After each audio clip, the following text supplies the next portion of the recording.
some of my absolute favourites, the curves. Now, curved piecing is fun, and cutting curved templates is even more fun. So anything that makes it easier is totally what you want, without a doubt. I have a really lovely set of cushions on my bed. I made them. I'm going to say that they're lovely, but they are. That I made about 6 years ago, and I have wanted to make a quilt to match for 6 years.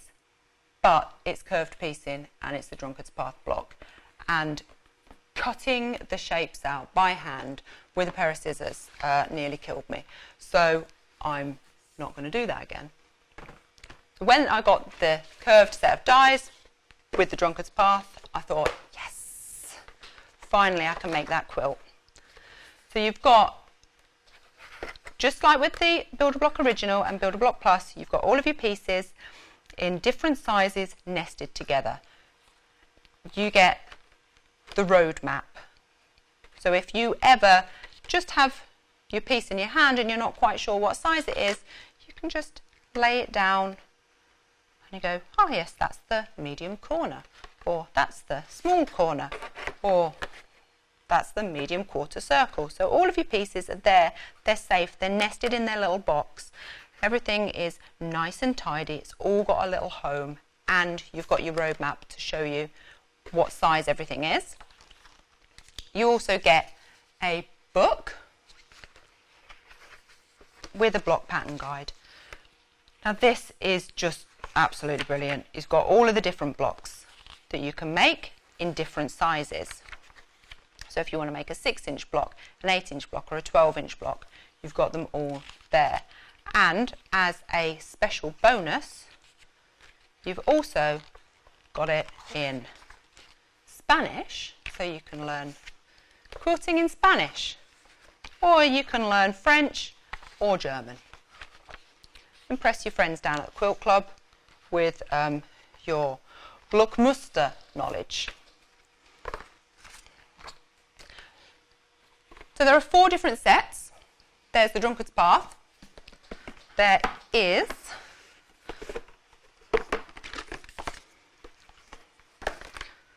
the Winding Ways, and they all work in exactly the same way, all with the nesting sets, all the different bits and bobs that you need, and the block book with the different block ideas in. Then there's Robin Peter to Pay Paul.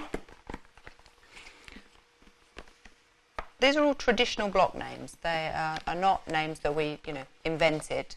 They are proper block names. We didn't just sit there and going, oh, what crazy ideas can we think of for this one? So there you go. All the different blocks again in all the different sizes. And then the last set is the bay leaf set. Now everything comes in the drawer system, which is the same as Builder Block and Builder Block Plus, so that it just all stores really, really nicely on your shelf or in your craft room at home. It's got this lovely little ribbon tab. There's a little soft velvety bed for all of your dies to live in. I mean, it's better than my house, but sadly we can't make one big enough for me to live in. So my favourite, without a doubt, just because I've had this quilt on my mind for the past 6 years, is the Drunkards Path.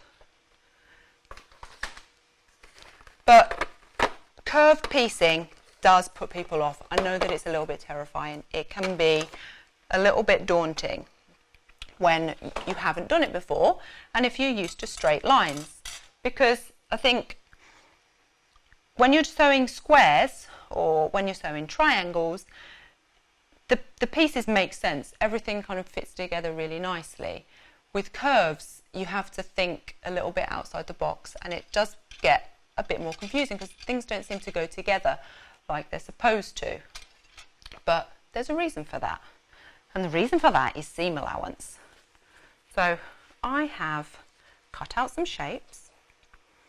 I'm going to show you just a few tips and tricks on how to piece them together, because once you get the hang of it, honestly, it does become really quite kind of common sense, honest. So the finished block looks like that. That's your quarter block, and you can put 4 together to make a kind of circle shape, or you can, you know, do them kind of any which way, really. There's so many different ideas in the book, and it's the same as anything with patchwork, it's your imagination. And they are honestly quite easy to sew together. So one of the things that I think surprises people about curves is that the smaller the block, the smaller the curve, the easier it is to sew together, which kind of defies all logic compared to normal patchwork, because with normal patchwork it makes more sense to sew big pieces together. Big pieces, nice long straight line, everything's nice and easy. If you're going to sew tiny pieces together, that precision then makes everything a little bit more difficult. But with curves, it's kind of on the flip side. It's the other way around. And when you're sewing a small curve, because you've got less of a curve, it actually works out a little bit easier to sew. I'm not saying it's completely simple. You need to get the hang of it, but once it clicks in your brain, honestly, small curve, easier to sew. So we've got our 2 pieces, and we put them together, and we notice that it doesn't fit. There's this weird bit at the end here where it should just be straight along, surely, shouldn't it? But no, there's your seam allowance. Your seam allowance is all included, and if you lay it on top like that, you can see your 1/4 of an inch is just there, and that's what you're going to sew in. You're going to sew that away so that it all fits together. My top tip with sewing curves is take it slowly and just fold your pieces in half so you can find your centre point. You just need to press it with your finger, and you've got a centre point there, and you've got, give that a little press, you've got a centre point there, and when you're starting off, you only need a pin just there in the centre and then at either end, but you don't even need a pin, because what you can also use is glue. Now this Collal glue is absolutely fantastic for curves. It's like a game changer, and you just dab a little tiny bit in the seam allowance if it wants to come out. Come on.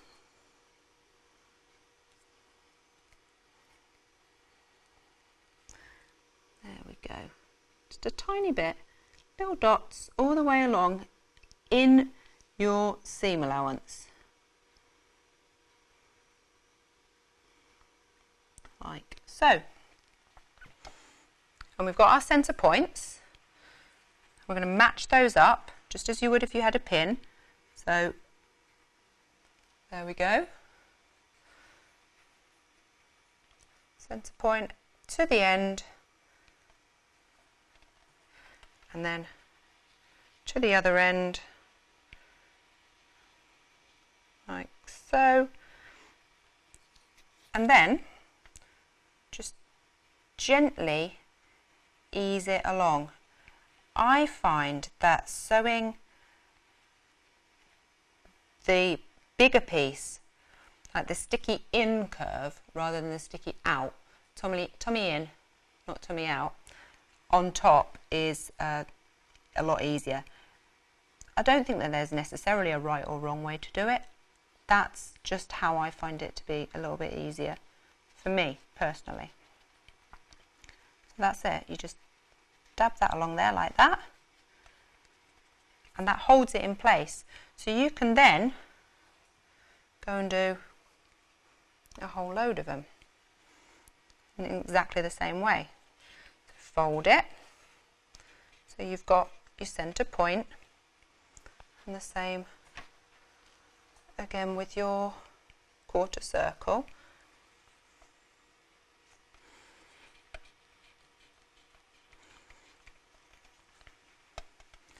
And then dab your glue, just a tiny little dot. Now this glue is water soluble,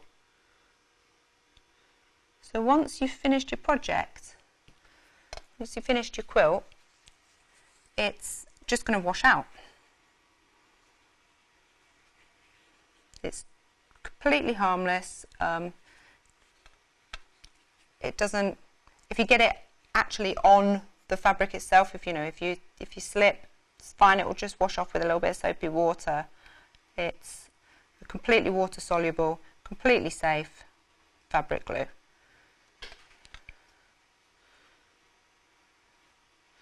But it holds, and this is great for whenever you might want to pin something.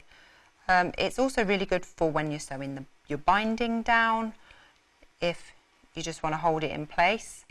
It's fantastic for applique, kind of anything that you might want to use pins. You can also use this Collal glue,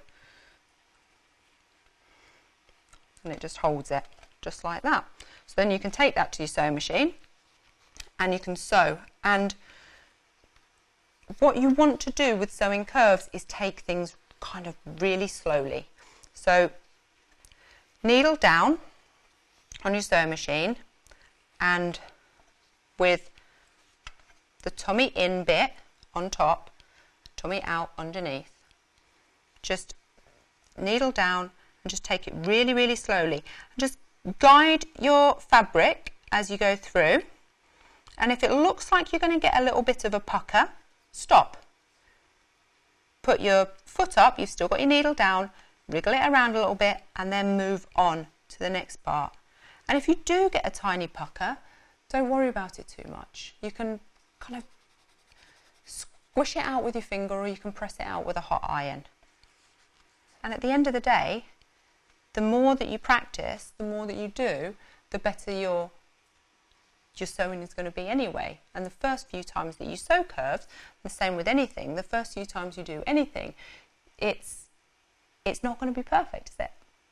You know, the first few times you took your first steps when you were learning to walk, they weren't brilliant, but now you can walk without even thinking about it, or most of the time. Sometimes maybe not so much. And it's exactly the same with sewing and learning any kind of new skill. Then, when it's done, press. Now, I don't have a hard and fast rule about the pressing. Pressing the seam open is going to give you the best result. It's going to give you the flattest result. It's also going to burn your fingers more than anything else that you've ever done before in your life.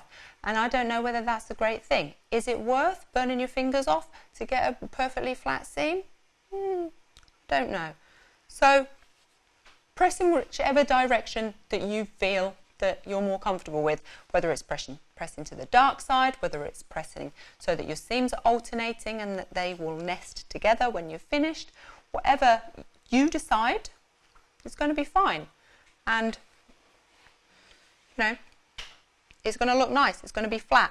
Hot iron solves everything. Just make sure that you've kind of pushed the seam to one side so that you haven't got any little gathers or nicks here, because if you have a little bit that folds over, it means that your finished block is going to be ever so slightly smaller. And when you sew everything together, obviously that's when you're going to have problems. Like I said, builder block works together with other builder block concepts. So builder block original, we have squares. Builder block curves with the Drunkards Path, I can use the same size square with my finished block. So I'm using a 6.5 inch square with this 6.5 inch Drunkards Path corner block. And it's also a way of avoiding sewing so many curves. Not that I'm cheating or anything, but I am ever so slightly. So let's cut some pieces. I've got my shape, and I'm just going to lay my fabric. Let's cut from the Bliss fabrics because they are so very, very lovely. Now with a curved set, with the curved blocks, because of the shape of them, you have to kind of sit it together in a slightly different way than with your squares. So let's take a smaller size. You can't nest things together as much as you would if these were squares, because obviously you've got your seam allowance.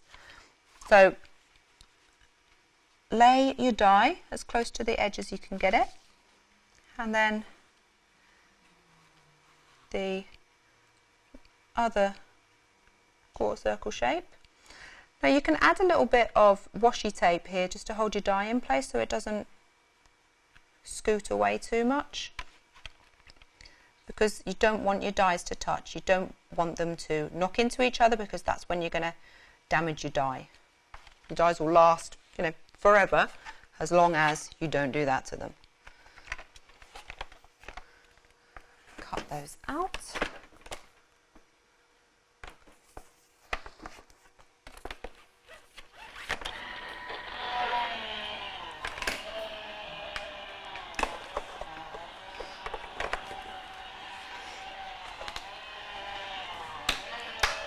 Pass that through the machine. It makes the clicking sound, so you know that it's working. And there we go.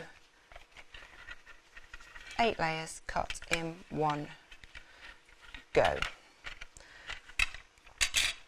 Now you could say now that I've wasted a little bit of fabric here because I'm cutting the curves out, and so I've got a little bit of waste fabric. But keep these pieces, keep them. You can cut, especially with the nesting dies, you can cut like the tiny hexagon shape, you can cut the tiny triangle shape, the tiny heart.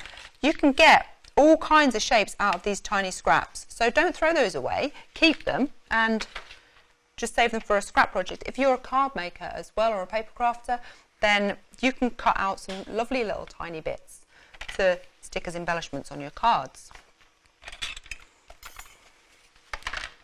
This is another one of the Bliss fabrics, and again it's got that really gorgeous metallic detail on it, which is just so shiny.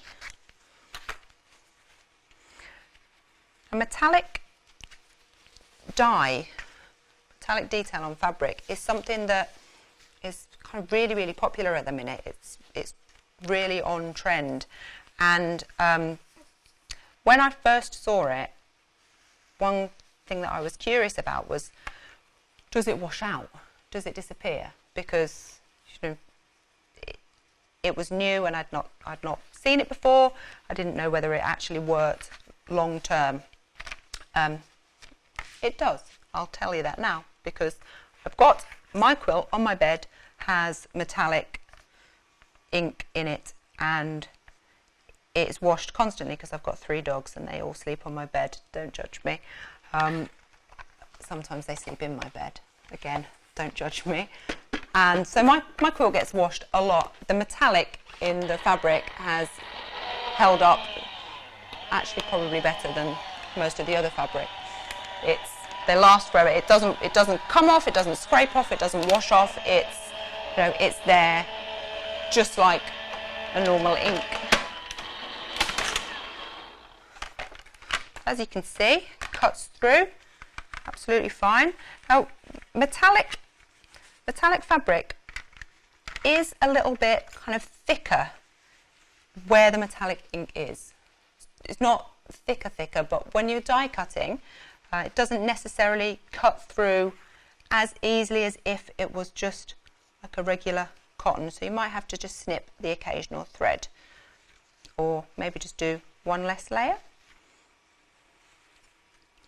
So just be mindful of that if you are cutting any fabric with a metallic. But some fabrics just don't,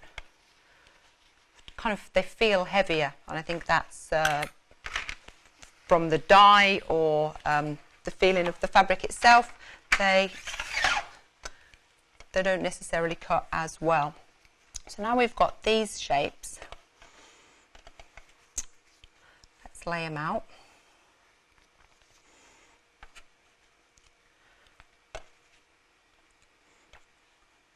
And we can play around with them and make a nice little block. So you can get just some really clever designs, I think, from these two simple basic shapes. And I think with this Bliss fabric from Riley Blake, especially in these this mint colour and the black together, it's just really, really striking. Or spin them round and make that simple circle shape.